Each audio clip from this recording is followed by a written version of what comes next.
जय मसीह। आज 10 अक्टोबर 2020 तदनुसार 24 असोज 2077 शनिबार। आज हामी माथिल्लो कोठाबाट हेर्नेछौँ। आजको शीर्षक छ पुनर्स्थापनाका परमेश्वर। आज हामी परमेश्वरको वचन यशाया 61 को 1 देखि 7 सम्म पाठ गर्नेछौँ। परमप्रभु परमेश्वरका आत्मा म माथि छ, किनभने गरिबहरूलाई सुसमाचार सुनाउनका निम्ति परमप्रभुले मलाई अभिषेक गर्नुभएको छ। मन भाँचिएकाहरूको हृदयलाई बाँध्न, कैदमा परेकाहरूलाई स्वतन्त्रता दिन र बन्धनमा परेकाहरूलाई छुटकाराको घोषणा गर्न उहाँले मलाई पठाउनु भएको छ। उहाँको गौरवको प्रदर्शन होस् भनेर परमप्रभुले नै रोप्नु भएको धार्मिकताका फलाटहरू तिनीहरू कलाइनेछन्। तिनीहरूले पुराना भग्नावशेष पुनर्निर्माण गर्नेछन्। नष्ट भएका ठाउँहरू तिनीहरूले फेरि बनाउनेछन् र पुस्तौँदेखि भग्नावशेष भएर रहेका सहरहरूलाई तिनीहरूले फेरि नयाँ बनाउनेछन्। परदेशीहरूले तेरा भेडा बाख्राहरूलाई चराउनेछन् र विदेशीहरूले तेरा जमिन र दाखबारीमा काम गर्नेछन्। अनि तिमीहरू परमप्रभुका पूजाहारी बनिनेछौ। तिमीहरूलाई हाम्रा परमेश्वरका सेवक नाउँ दिइनेछ। तिमीहरूले जाति जातिहरूका धन सम्पत्ति खानेछौ र उनीहरूकै धनमा तिमीहरूले गर्व गर्नेछौ।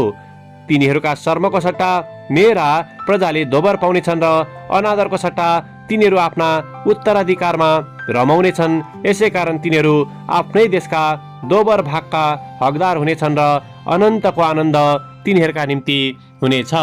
आमेन। उपदेशक 3 को 1 लाई लेखिका यहाँ जोड दिनुहुन्छ। सबै कुराको लागि समय छ र आकाशमुनि सबै क्रियाकलापको बेला छ। आमेन। लेखिका आफ्नो अनुभवलाई यहाँ यसरी वर्णन गर्नुहुन्छ। एक दिन बिहान मेरो घरको गमलामा भएको बोटमा पलाउँदै गरेको नयाँ पालुवालाई मैले निहाल्दै थिएँ। केही समय अगाडि उक्त बिरुवा पात नै नभएको र कुरूप देखिएको थियो। मैले त त्यो बिरुवा मरेछ कि क्या हो भन्ने जस्तो महसुस गरेकी थिएँ र मैले त्यसका सबै हाँगाहरू काट्ने विचार पनि गर्दै थिएँ। तर केही समयपछि त्यो बोटका हाँगाहरूमा बिस्तारै नयाँ पातहरू पलाउन सुरु भएको थियो। कहिलेकाहीँ म पनि त्यही पुरानो बोट जस्तै अनुभव गरिरहेको हुन्छु। सायद हामी पनि आफैलाई निकै कमजोर र केही गर्नै नसक्ने अवस्थामा धेरैचोटि पाउन पनि सक्दछौँ होला। तर परमेश्वरले हामीलाई पूर्ण रूपमा नयाँ बनाउन सक्नुहुन्छ। परमेश्वरले सुक्खा जमिनबाट पनि बाली फलाउन सक्नुहुन्छ।